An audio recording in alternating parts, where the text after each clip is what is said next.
Hey friends, and welcome back to Stronger Every Day. This is going to be a shorter video, but I thought it would be very eye-opening to see some statistics. I know we all feel like from time to time that we're alone. Nobody else is going through what we're going through. No one else is dealing with what we're dealing with. That we're the only people that kind of feel this way or are treated this way or act this way or whatever that might look like. And when you talk about mental illness, it feels very alone. And still today in 2023, which is so sad, that there's still a stigma. It is better, but there's still a stigma about mental health. And if you're a Christian with mental health, huge stigma still there. So let me tell you some statistics that I thought were pretty interesting. Now these are old, and keep that in mind that they're not all 2023 statistics. So some are, but let me give you a few. In 2017, there was 17.3 million Americans who had been diagnosed as having major depressive disorder. That is what I have, and it's not you've been depressed 5 minutes, right? It's episode upon episode upon episode upon episode, months and years of depression with treatments that more than one treatment that has not helped. In 2020, so 3 years later, the number was 17.3 million. In 2020, that number jumped to 21 million American adults have been diagnosed with major depressive disorder. That's a 3-year-old statistic. So it jumped almost 3 million in 3 years. So we're probably about 3 million more in.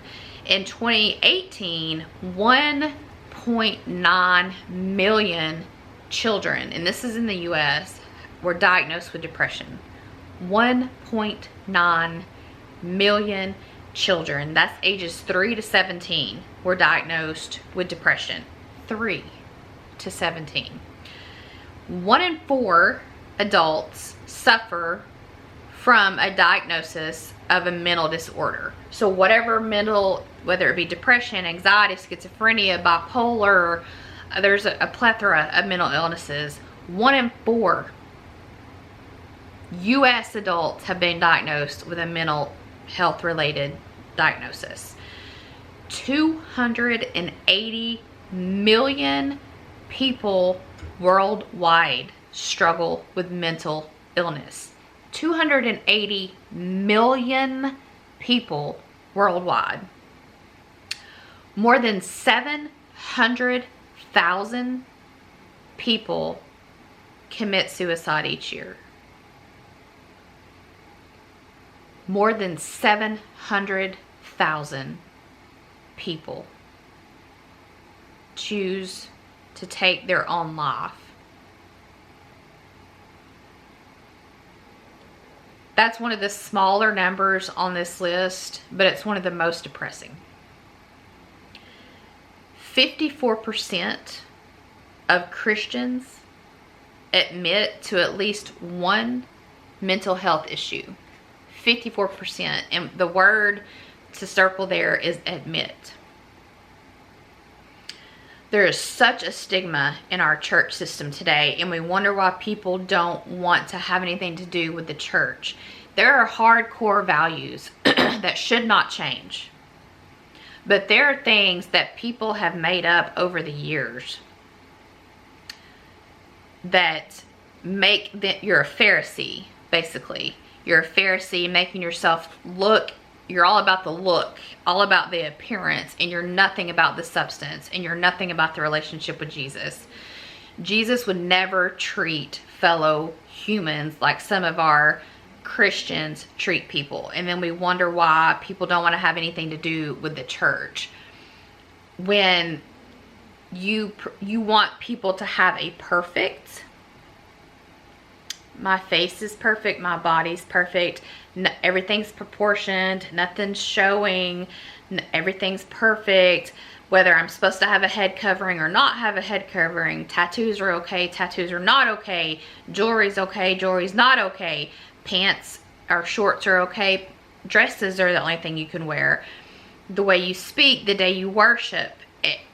All these rules are man-made baloney, right? There are some things that the Bible talks about, and he does talk about some of those things, modesty. He does talk about head coverings, and to me, that is how you interpret. There are some hardcore fast rules that we don't change. It doesn't matter the times. Those don't change. Those are what they are. You should not steal. You should not commit murder. You should not, you know, the 10 Commandments, like things like that are forever. And I'm not saying the Bible changes, but the Bible doesn't change. People and their Pharisee ways influence the Bible. In 2021, 7 million Christians, 7 million, have experienced major depression disorder. And like I said, that's different than depression.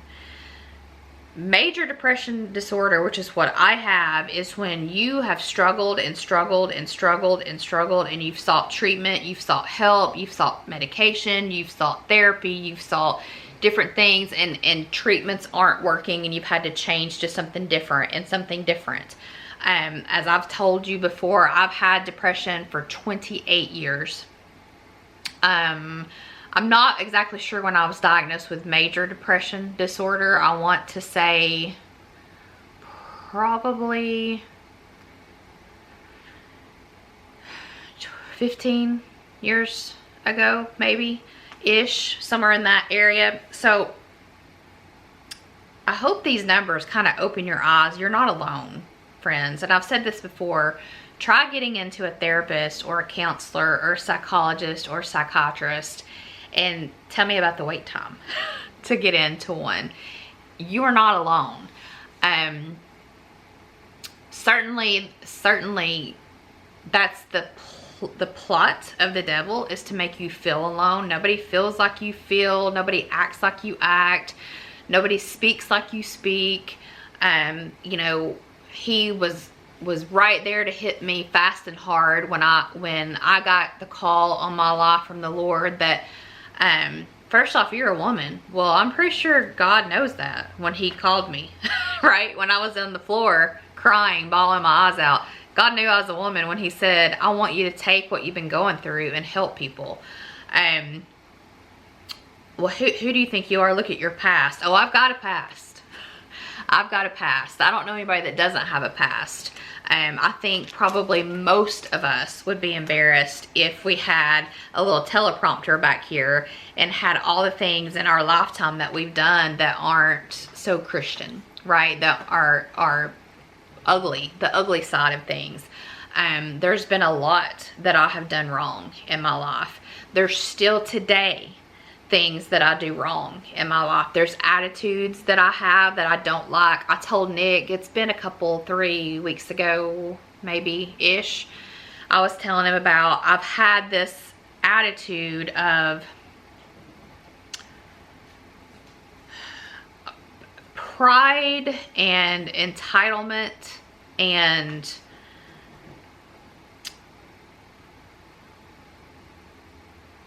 what about me kind of attitude, and those are attitudes I don't like at all.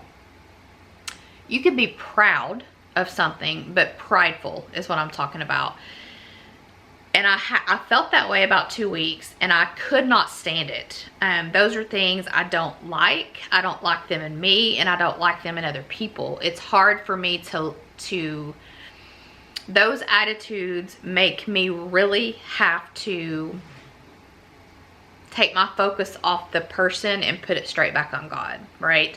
I don't like, we're not entitled to anything, right?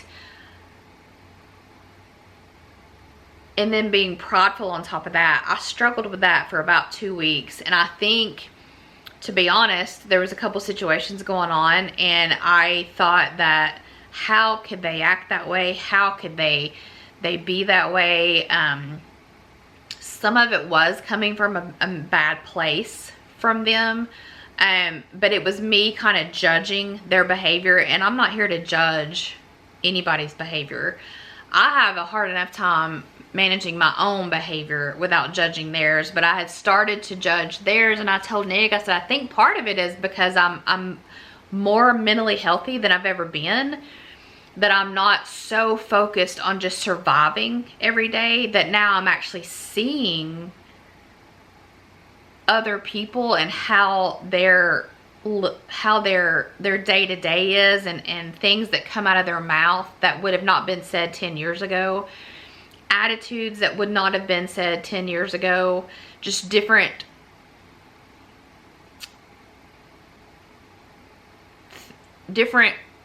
we have a hard time communicating in today's society, mainly because we sit behind a computer all day, and we communicate via computer, via text, all electronic. A lot of people don't even like talking on the telephone. Now, I'll be honest, since I have been old enough to talk on the telephone, I've never been a huge talk on the telephone. I enjoy talking to my dad. I have a friend that she doesn't text much, so I do enjoy talking with her on the telephone. But other than that, back when we would just call and just like sit on the phone for no reason, really, when you were younger, I couldn't stand that. Or when it was like a multiple people on a call, and we're just like randomly talking. I've never cared about the telephone, but we have gotten so far away from face-to-face communication.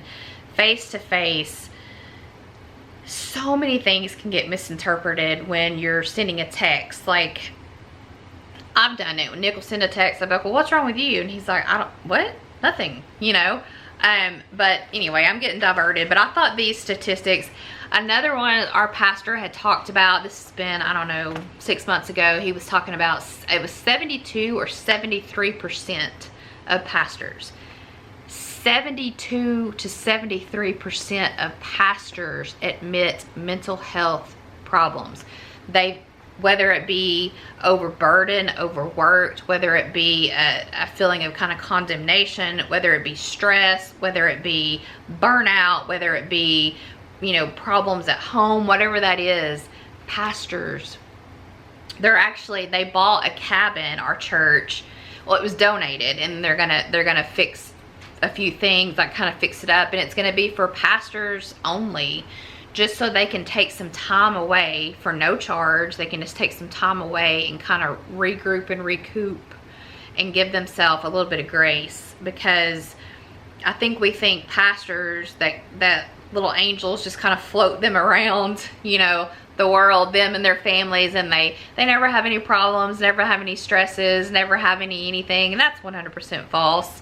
They probably hear and see more than the majority of us, because everyone wants to come to the pastor with your prayer requests, with your problems, with your successes, with your failures, with everything that's happening, and you tend to be the one that knows everything, because everyone tells you, did you hear, did you hear, did you know? So I think that was pretty cool that they're having, this cabin where pastors can just come just to recoup. Pastors and their family can just recoup. Just come and just relax and just focus on your relationship with the Lord and with your family, and just recoup and kind of reassess things. And so, and I've also told you about pastors that I had about a year ago that said, this is not our pastor, it was a visiting pastor at a church we were visiting, saying that, basically, if you would just ask God to lift your mental illness, he would, and quit wasting your money on therapists. And he was also ironically talking about how people were flooding out of his church, and it's for probably similar reasons for your lack of knowledge there on mental health issues. But you're always going to have those people that feel like they need to throw their 2 cents in on your life. Meanwhile, if you look at their life, it's falling apart just like yours. It's always, we always want to make someone else's life better, or ask about someone else's life, but meanwhile our life is a hot mess. And I'm always here to talk, and I'm always here to help. If someone wants to come to me and ask, hey, what do you think about this, or could you help me with this, or I have a situation going on with my kid, what's your thoughts on this? but I'm not going to volunteer that information, right? I don't know all the ins and outs of your home life, and you don't know all the ins and outs of mine. Everything looks different behind closed doors. So understand, I think that's so critical, that you are not alone. Millions and millions of people struggle with issues that you're struggling with. The exact same thoughts. The exact same thoughts. Not, okay, well, sure, this many people have mental illness, but not like mine. Now, we all are a little different at times, but I guarantee you that things that have went on in your head have went on in millions of other people's. It's just the devil likes to make you think that you're the only one, that you're worthless, that your life is nothing, that you might as well just give it up, call it in. Nobody loves you, nobody cares. You know, what kind of person are you? You're a burden. That's been a big one for me, is that, you know, you're a burden no matter what. It seems like I've felt that way my entire life. I couldn't tell you how many critical thoughts have went through my head about myself. And it's interesting because I feel like I'm a little backwards on this. I feel like most people tend to give themselves more grace and be more judgmental towards others. And I have been that at times. I'm not saying that I'm perfect. But for me, it's been the flip, right? I'm a little bit more open-minded and sympathetic to other people, but for my situation, I'm more hardcore on me, right? I'm not, if I do something, it has to be an A+, right? It has to be 100. It has to be perfect. It has to be excellent. And if it's not, here's all the 97% that was great gets swept under the rug by the 3% that was bad. I've been that way my whole life. And it's not that I'm striving for perfection. I just don't like it when I don't succeed in the best possible way that I know that I can, I guess is what I'm saying. I've always been more mentally detrimental to myself, right? And more building up of others. Part of that is because I don't want others to feel what we feel. I don't want people, I want you to have more understanding and be more compassionate about mental health issues, but I certainly never want someone to feel what I feel inside, and I never want to be the reason that you feel that way. I don't know, that's just me. I talk to myself way harsher than I would talk to anybody else that I know or don't know, for that matter.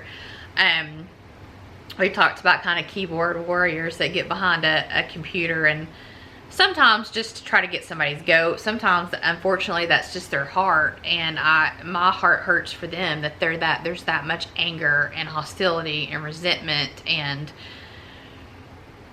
lack of peace in things that are said. But yeah, I thought that was very interesting, just the statistics of it all, and I hope maybe that helps you to hear that, the statistics. And like I said, those numbers I'm sure are higher, because most of those, I think the most recent was 2021 all the way back to 2017. So most of those are old statistics, and they have crept up with time. So I hope that helps. I end every video this way. My heart